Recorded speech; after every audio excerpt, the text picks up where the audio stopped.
एक मुलाकात ऐसी शख्सियतों के साथ जिन्होंने दिया है अपने जीवन को एक नया मुकाम। रूबरू कराएंगे ऐसी कुछ हस्तियों के साथ एक खास शख्सियत के साथ मुलाकात जयदेव पटेल के साथ नंबर 1 इंडिया न्यूज पर रात। नमस्कार, आप देख रहे हैं नंबर 1 इंडिया न्यूज। मैं हूं आप सभी के साथ जयदेव पटेल और आज एक खास शख्स के साथ मुलाकात प्रोग्राम में बात करेंगे। पहले नौकरी मिलने पर आरक्षण और फिर बाद में प्रमोशन में आरक्षण, ये व्यवस्था दशकों से चलती आ रही है, लेकिन बीते कुछ समय में प्रमोशन में आरक्षण में स्पष्टता नहीं होने से नियुक्ति रुक गई थी या रोक दी गई थी। कुछ यही दलील राज्यों की ओर से सुप्रीम कोर्ट में दी गई, जिसके बाद सुप्रीम कोर्ट ने अपने पहले के दलील को आधार बनाते हुए मामले में दखल देने से इनकार कर दिया। सुप्रीम कोर्ट ने कहा, राज्य निर्धारित डेटा इकट्ठा करने के लिए बाध्य हैं और ऐसे में प्रमोशन में आरक्षण का पैमाना खुद राज्य तय करे। हालांकि इसके लिए रिव्यू करना जरूरी है। दरअसल प्रमोशन में आरक्षण का मामला 2017 से सुप्रीम कोर्ट में अटका हुआ है और इसी के चलते कुछ केंद्र और राज्य सरकारों ने याचिका दायर की थी, जिस पर सुप्रीम कोर्ट ने फैसला देते हुए कहा कि कोर्ट मामले में दखल नहीं दे सकता है। अब देखना होगा इस फैसले का असर कब तक देखने को मिलता है। इसी पर आज का सवाल है कि आरक्षण पर सुप्रीम कोर्ट का फैसला कितना आम है और क्या वास्तव में डेटा एकत्र करना इतना कठिन है कि राज्य सरकार नहीं कर सकती। इसी पर चर्चा करने के लिए हमारे साथ एक खास मेहमान का 2 पैनल जुड़ गया है, जिसे आप देख पा रहे हैं। सुप्रीम कोर्ट के अधिवक्ता संजय के चड्डा और पिछड़ा वर्ग ST/SC महासंघ राजस्थान के प्रदेश अध्यक्ष राजपाल मीणा। आप दोनों का बहुत बहुत स्वागत है आज के हमारे प्रोग्राम में। संजय जी, मैं आपसे शुरुआत करता हूं, क्योंकि सुप्रीम कोर्ट ने जो फैसला दिया है और सीधे तौर पर कहना है कि वो दखल नहीं दे सकते हैं, इस पर इस पूरे फैसले को हम आपसे समझना चाहेंगे और फिर इस चर्चा को हम आगे बढ़ाते हैं। रिजर्वेशन एक बहुत अहम पहलू है। जैसा कि हमारे कॉन्स्टिट्यूशन में आर्टिकल 16 में इसकी एक बात की गई है और किस प्रकार से अफर्मेटिव एक्शन के द्वारा जो दबे हुए कुचले हुए लोग हैं उनको ऊपर उठाने का कार्य कॉन्स्टिट्यूशन ने केंद्र सरकार को, राज्य सरकारों को, सबको इस चीज की परमिशन दी। कॉन्स्टिट्यूशन का मैंडेट है कि जो दबे हुए कुचले हुए लोग उठाना। अब प्रश्न है कि आज विषय में हम लोग बात कर रहे हैं प्रमोशन के संदर्भ में, कैसे प्रमोशन में भी क्या रिजर्वेशन लागू होना चाहिए, नहीं होना चाहिए।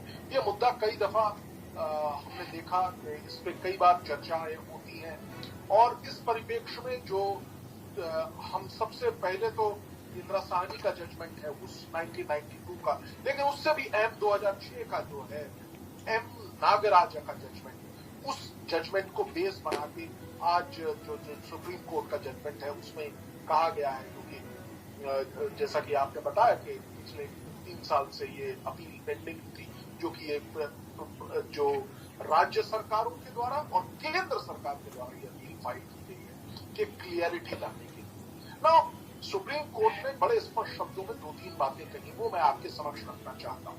पहली बात, सुप्रीम कोर्ट ने क्लियरिटी देते हुए कहा कि हम किसी भी तौर पे M नागराज केस में जिस प्रकार से कहा गया है उसको हम चेंज नहीं कर रहे हैं, हम उसी पे रिलायंस देते हैं और जो निर्णय कॉन्स्टिट्यूशन बेंच, भूलने की बात नहीं है, 5 जजेस के द्वारा 2006 में वो निर्णय दिया गया था। अब उस निर्णय में 3 चीजें बड़ी अहम है। पहली चीज कि कोई भी राज्य सरकार कॉन्स्टिट्यूशन में दिए गए इस मैंडेट अवश्य है, प्रमोशन में जो रिजर्वेशन है उसको लागू करने के लिए बाध्य नहीं है। पहली चीज। दूसरी चीज, अब सर्कमस्टांसेस ऐसे हैं कि कोई राज्य सरकार प्रमोशन में भी इसको लागू अगर करना चाहती है तो उनको एडुकेट डाटा निकालना होगा, क्वांटिफाई करना होगा कि एडुकेट रिप्रेजेंटेशन है कि नहीं। दूसरी चीज। तीसरी चीज, किसी भी हाल में जो रिजर्वेशन है वो 50% की जो म्याद इंदिरा साहनी 1992 के जजमेंट में दी गई थी उसको क्रॉस नहीं करनी चाहिए। तो ये 3 आधारभूत पॉइंट थे। अभी क्या हुआ कि इन आधारभूत, ये कानून की व्यवस्था है, आज का कानून ये राज्य सरकारों ने और केंद्र सरकार ने स्वयं इसमें पिटीशन में लिखा कि बड़ी दिक्कतें आ रही हैं, हमको कई अड़चने आ रही हैं। तो केंद्र सरकार, तो सुप्रीम कोर्ट इस प्रमोशन में लागू करने में आपको अड़चने आ रही हैं। तो सुप्रीम कोर्ट ने कहा अगर आपको अड़चने आ रही हैं, आपको दिक्कतें हो रही हैं, तो हम कोई वाटर टाइट क्योंकि हर प्रदेश का अपना प्रतिनिधित्व कैसा है।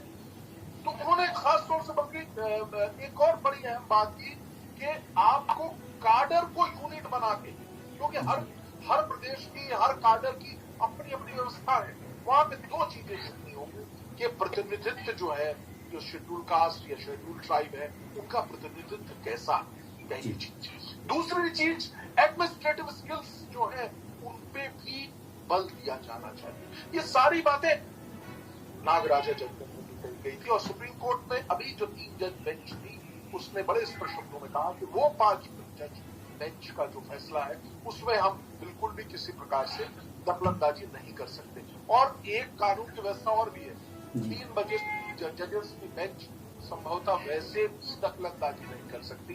अगर उनको कोई चीज उनको लगता कि इसमें नियमावली बनाने की आवश्यकता है या कोई गाइडलाइंस देने की आवश्यकता है, तो वो इस पर्टिकुलर केस को रेफर करते हैं हायर बेंच के पास, यानी कि 5 से अबव बेंच में ही इसका निर्णय हो सकता था। तो ये निर्णय तो सबको मालूम था पहले कि जो नागराजा में है, नागराजा 2006 में, वही लागू होगा, वही होगा, क्योंकि 3 बेंच की जज वैसे भी इंटरफेयर नहीं कर सकती। अब परिप्रेक्ष्य इसमें मैंने जरूर लंबा बोला, लेकिन ये समझाना बहुत आवश्यक था।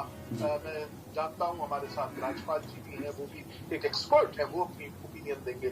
लेकिन आप देखिए, कई यहाँ प्रश्न बार बार उठ जाता है कि जो इंदिरा साहनी के केस में 50% की जो म्याद दी गई थी, उसको तो कई राज्यों ने जो है कई बार उल्लंघन किया है उसका। जैसे तमिलनाडु 68% रिजर्वेशन की बात करता, आप देखते हैं राजस्थान में गुर्जर समुदाय, हरियाणा में जाट, महाराष्ट्र में मराठा, गुजरात में पटेल, तमाम लोग मांग करते हैं कि रिजर्वेशन 50% की म्याद वो उल्लंघन नहीं हो सकता।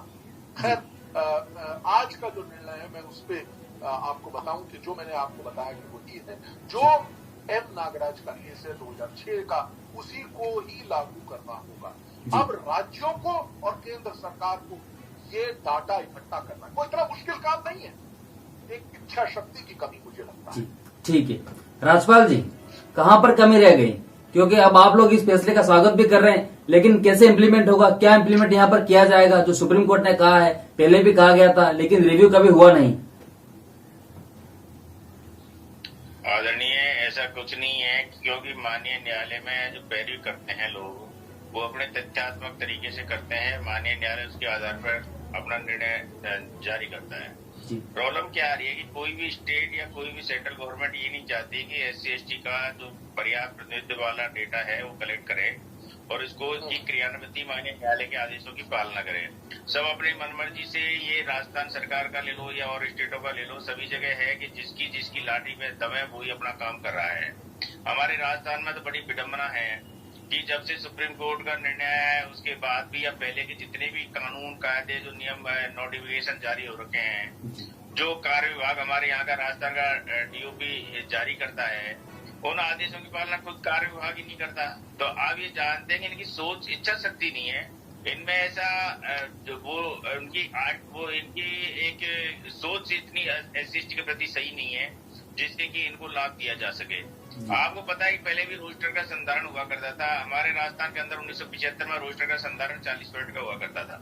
उसकी क्रियान्विति आज तक, जब से ये सब्बरवाल का जो डिसीजन आया था माननीय न्यायालय का, उस दौरान इन्होंने 20/11/97 से 100% रोस्टर लागू किया था। 100% रोस्टर का आज भी ताज्जुब करोगे कि हमारे राजस्थान के अंदर तो राजस्थान खुद कार्य विभाग से हमने RTI में सूचना ली कि रोस्टर रजिस्टर का की कॉपी प्रति हमें उपलब्ध करा है। तो उन्होंने ये लिख के हमें सूचना मिली कि रोस्टर रजिस्टर को खोजा जा रहा है। तो जो आदमी इसे 20/11/97 को लगभग 25 साल होने वाले हैं और उनके बाद भी आपको रोस्टर खोजा जा रहा है, तो उनकी सोच कितनी अच्छी होगी ये भी आप मानते हैं। माननीय न्यायालय की सोच अच्छी है, जज की सोच अच्छी है कि भाई SC/ST का आज की में भी जितना उनको उठना चाहिए था, समाज को आगे बढ़ना चाहिए था, वो नहीं बढ़ा है। उसका कारण क्या है कि जो भी हमारे नियम बनाने वाले हैं उनका SC/ST के प्रति संवेदनशील नहीं है। साथ ही हमारे जितने भी कार्य विभाग में बैठे अधिकारी हैं उसमें आरक्षित वर्ग का प्रतिनिधित्व न होने के कारण आज हमारा कोई भी काम हमारा सुचारू रूप से नहीं हो रहा है। इसका कारण क्या है कि नियम कानून तो बड़े अच्छे लगते हैं, राजनीतिक फायदा उठाने के लिए ये लोग निर्णय जारी करवा देते हैं। अभी आपको पता है कि ये कितने दिनों से पेंडिंग था, इसलिए कि यूपी में चुनाव है, उसको देखते हुए इन्होंने निर्णय करवाया है। लेकिन इसको तो पहले भी किया जा सकता था, इसकी समीक्षा तो पहले भी हो सकती थी। उसके बाद जब नागराज वाला डिसीजन आया था तो राजस्थान के अंदर 11/9/11 की अधिसूचना जारी की गई थी। 11/9/11 की अधिसूचना में क्लियर लिखा गया कि SC/ST हमारे 12% तो ST का रिजर्वेशन है, 16% SC का रिजर्वेशन है। उसमें नोटिफिकेशन जारी हुआ था, क्लियर ये कहा था कि भाई आपको इनके रोस्टर के आधार पर ही आपको 1/4/97 से पदोन्नति करनी है। अब आप रोस्टर का संधारण नहीं कर रहे हो और 1/4/97 से हमारे राजस्थान में सभी विभाग में DPC हो गई, तो मुझे बताओ कि कैसे आप पर्याप्त प्रतिनिधित्व की बात करते हैं, हमें कैसे मिलेगा? आज हमें कौन चाहता है? आज तो सबसे बड़ी विडंबना ये है, न्यायालय निर्णय देता है, कार्यवाद आदेश जारी करता है, सरकारें उसकी घोषणाएं करती हैं, उसके बाद भी आप देखिए कि पूरे राजस्थान में लगभग आज हमारा 28% में से मात्र 8 से 9% लोगों को ही छोटे पदों पे फायदा मिला है, ऊपर के पदों में तो आज भी नहीं मिला है। तो ये एक विडंबना है। ये जब तक हमारे समाज के लोग और हमारे राजनीतिक प्रतिनिधित्व और साथ में ही हमारे न्यायालय द्वारा कोई कठोर कदम एक के ऊपर, जैसे बाध्यकारी आप कह रहे हो, बाध्यकारी नहीं है, वो सब भी खराब है भाई। इसको मैंडेटरी करना पड़ेगा, तभी ये लागू हो सकता है। नहीं, मुझे नहीं लगता है कि आज हमारे 75 साल स्वतंत्र होने के बाद आज भी आरक्षण का पूरा लाभ नहीं मिला है, तो मुझे नहीं लगता कि आगे हमें कोई लाभ मिलेगा। जी राजपाल जी, लेकिन इसको लेकर कभी शिकायत नहीं की गई कि जब इस तरह के नियम है, रोस्टर की बात है, जब सब चीजें साफ कही गई है, स्पष्ट तौर पर आदेश है, तो ऐसा क्यों नहीं किया जाता? मैं आपसे निवेदन करूंगा, आज अभी हाल ही में हमारे गांधी जी की मूर्ति है सचिवालय के अंदर। राजस्थान का इतिहास गवाह है आज की तारीख में, जब से तब से भी कोई धरना सचिवालय के अंदर नहीं दिया गया है। आज 10 दिन से लगातार धरना चलाते हैं, शाम को उठा देते हैं, लगाते हैं, उठाते हैं। आज हमारा छुट्टी के दिन भी अभी मुझे मैसेज आया कि आपकी मीटिंग के कारण रुक गया यहाँ पर। 4 बजे से वहाँ पर धरना चालू है और गांधी जी की मूर्ति के आगे चालू है, सचिवालय के अंदर चालू है। जब वो खुद वहाँ काम करने वाले लोग ही दुखी हैं, सचिवालय के कार्मिक ही दुखी हैं, तो और विभाग वाले कितने दुखी होंगे आप इसमें देखते हैं। और कह रही हमारे ज्ञापनों की, आप हर समाज ने हजारों ज्ञापन कार्य विभाग को, मुख्यमंत्री महोदय को, CS को, जितने भी ऑफिसर इवेक्टेड पर्सन है उनको सबको हमने ज्ञापन दिए। हमारे संगठन ने भी बहुत सारे ज्ञापन दिए, लेकिन कागज देने के बाद में उनको वहां पर मुख्यमंत्री महोदय से मिले थे कि भाई नीचे वाले ऑफिसर कहते हैं ये क्रियान्वित करके बताओ। आज तक 7-7, 2 साल तक उन पर कोई सोचता ही नहीं, बात ही नहीं करना चाहता। क्यों कि आज वो उसी तरह जो राजशाही शासन पहले चला करता था वही आज हमारे राजस्थान के अंदर चल रहा है, जो कि एक बहुत ही दुखद समय हमारा जो होना चाहिए, जो आरक्षण का एक बहुत अच्छा समय होना चाहिए था न्यायालय के आदेशों के अनुसार, जो आज दुखद समय हमारा चल रहा है। संजय जी, अगर आदेश आते हैं कोर्ट से और अगर जिम्मेदारी से उसे इम्प्लीमेंट नहीं किया जाता है तो क्या उसके लिए कोई सख्ती नहीं है? क्या उसके लिए कोई मॉनिटरिंग नहीं है कि कोर्ट के आदेशों की पालना हो रही है या नहीं हो रही है? देखिए, ये बात बिल्कुल सही है कि जैसा हमारे जो दूसरे वक्ता है राजपाल जी, उन्होंने भी कहा कि कोई जो सरकारें हैं वो इसको इम्प्लीमेंट नहीं कर रही। तो पहले तो मैं इस बात से बिल्कुल सहमत हूं कि राज्य सरकारों की ओर से इसमें कदम उठना चाहिए, केंद्र सरकार की ओर से स्पेशल कदम उठना चाहिए, वो नहीं उठा है, पहली बात। दूसरा, आपके प्रश्न का जवाब, ये इसके लिए सख्त प्रक्रिया होनी चाहिए, सख्त व्यवस्था होनी चाहिए, सख्त कानून होना चाहिए कि अगर सुप्रीम कोर्ट का कोई निर्णय है तो उसका पालन हुआ है कि नहीं।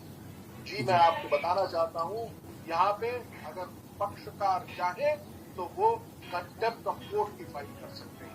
कई रास्ते हैं, अगर कोई निर्णय दिया गया है।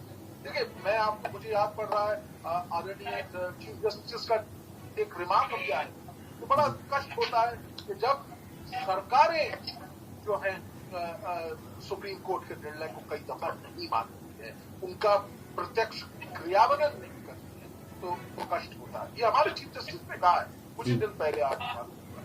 तो ये बड़ी इम्पोर्टेंट चीज है, हमको आज आवश्यकता है कि क्रियान्वयन हो।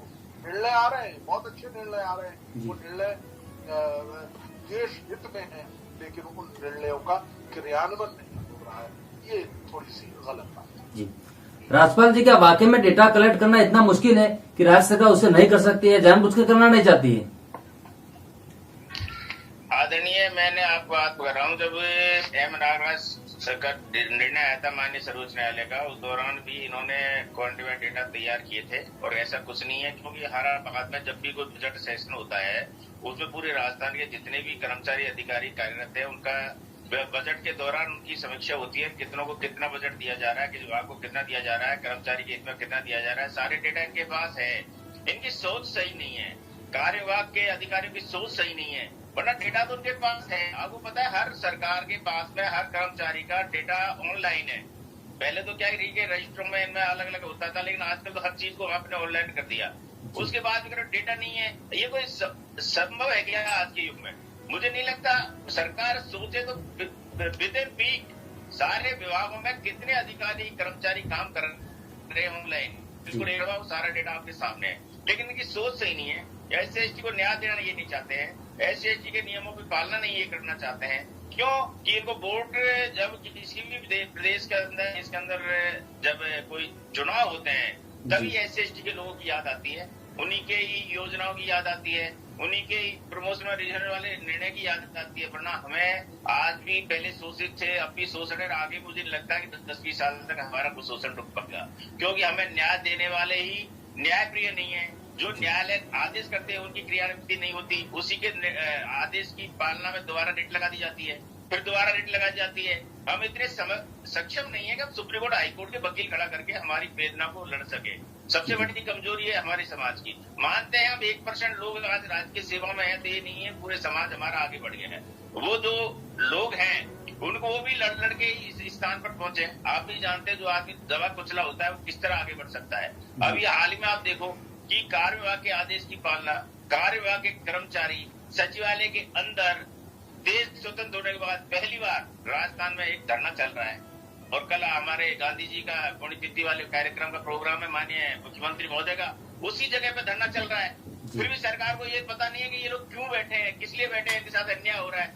तो आप समझ सकते हैं कि हमारे साथ कितना अत्याचार हो रहा है। जी संजय जी, यही सवाल मेरा आपसे है कि क्या डेटा कलेक्ट करना इतना मुश्किल है कि राज्य सरकार उसे नहीं कर सकती है और उस आधार पर आगे इस काम को बढ़ाया नहीं जा सकता है, जो कि सुप्रीम कोर्ट ने कहा है, तो क्या इतना मुश्किल है? देखिए, सुप्रीम कोर्ट ने बड़े स्पष्ट शब्दों में कहा कि क्योंकि हर प्रदेश की, हर राज्य की जो स्थिति है वो भिन्न है। सुप्रीम कोर्ट ने कहा कि हम कोई यार्ड स्टिक नहीं दे सकते कि ये सब पैरामीटर्स हैं, इनको फॉलो कर लीजिए, ऐसा हम नहीं दे सकते, क्योंकि हर प्रदेश का, हर क्षेत्र का, हर काडर की अपनी समस्या है। किसी काडर में जो है प्रतिनिधित्व ठीक है, किसी काडर में प्रतिनिधित्व बिल्कुल शून्य। तो ये तो प्रश्न, लेकिन एक फॉल्ट है बात है जो मैं बात समझ, आप एक समय में एक ही व्यक्ति बोल सकता है। तो जो सबसे अहम बात है वो है आपके सवाल का जवाब कि इच्छा शक्ति का अभाव। जो राज्य सरकारें और केंद्र सरकार है उनमें इच्छा शक्ति का अभाव है। वो नहीं देखते कि क्या निर्णय है और उनको क्या करना है। उस इच्छा शक्ति के अभाव में सब चीजें छूट रही हैं। जी राज्यपाल जी, आप कुछ कहना चाहते हैं? मैं ये कहना चाह रहा था साहब, आप कह रहे हैं कि डेटा तो क्या है कि इनके पास ऑनलाइन है और किसी तरह की कोई इनको परेशानी नहीं है, लेकिन क्या है कि जैसे आप कह रहे थे, साहब कह रहे थे कि बाध्यकारी नहीं है, ये नहीं शब्दी तो हमारे लिए सबसे बड़ा कलंक है। अगर यही माननीय न्यायालय कहते भाई जिस स्टेज का, जिस स्टेट का जो रिजर्वेशन है उस पॉलिसी को करना बाध्यकारी है, तब तो हमको न्याय मिलने का पूरे चांस है। लेकिन नहीं शब्दी हमारे लिए का एक मान लो कि सुसाइड नोट जारी वाली बातें हैं। अगर माननीय न्यायालय कह देते हर स्टेट को अपने नियम अनुसार ये आपको प्रमोशन और रिजर्वेशन देना बाध्यकारी है, तो हमें न्याय मिलने की पूर्ण उम्मीद होती है। लेकिन साहब कह रहे हैं कि बाध्यकारी नहीं है, तो नहीं ही हमारे लिए सब कुछ है, जो आज 70 साल से हम नहीं के चक्कर में हमारा जीवन यापन कर रहे हैं। जी संजय जी, क्लोजिंग कमेंट आपका? ठीक था, लेकिन निर्णय यही है, कानून की व्यवस्था यही है। मैं तो कानून बताने के लिए आया हूँ, तो पॉलिटिक्स से मेरा कोई लेना देना नहीं है। या मैं तो जो कानून की व्यवस्था वो मैं बता रहा हूँ कि जो निर्णय है एम नागराज का, उसमें ये बड़े स्पष्ट शब्दों में कहा गया। हो सकता है कि इसको चैलेंज किया जाना चाहिए था, स्पष्टीकरण केंद्र सरकार के द्वारा मांगा जाना चाहिए था। उन्होंने वो सब नहीं किया। और इसका एक उपाय है, उसका उपाय ये है कि अगर राज्य सरकार पर आप दबाव बनाइए, और राज्य सरकार बाध्य नहीं है ये कहा गया, और चाहे तो वो कर सकते हैं ये कहा गया है। उनको एक एप्रोप्रिएट डाटा क्रिएट करना पड़ेगा, क्वांटिफाई करना पड़ेगा इन कार्डर्स में सर्विस का प्रॉपर रिप्रेजेंटेशन नहीं है, तो उसके बाद ये किया जा सकता है। तो इसके लिए जो सुप्रीम कोर्ट का मैंडेट है वो यही है कि आप अपनी राज्य सरकार को कहिए कि ये करें, और राज्य सरकार आपके कहने पे ये करेगी। ठीक है, आप दोनों नंबर 1 इंडिया न्यूज के लिए समय निकाला, उसके लिए आपका बहुत बहुत धन्यवाद। थैंक यू सर, बहुत बहुत आभार आपका भी।